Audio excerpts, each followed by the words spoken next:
Hey busy bees, it's your girl Luby Buzzin of Mind Your Beeswax. I'm just hopping on really fast to give you guys some pointers on how to take care of your fresh box braids.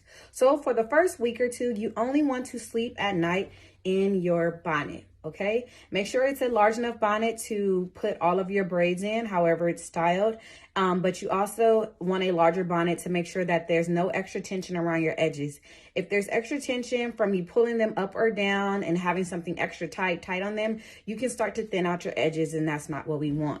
So after they're a few weeks old, you can go ahead and start styling your box braids with your satin scrunchies or pulling them up into a pineapple at night. If you pull them up into a pineapple at night, you want to make sure you're using your satin scrunchie, and then also make sure that when you're tying around your edges, you're starting from the nape of your neck and bringing your scarf forward, okay? You don't want to pull this back this way because you're actually pulling more tension towards your braids, okay?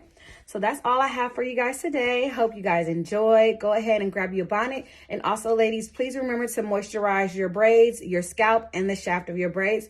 Go ahead, grab your bonnets and scrunchies and scarves from Nptresstreats, as well as some That's That Magic.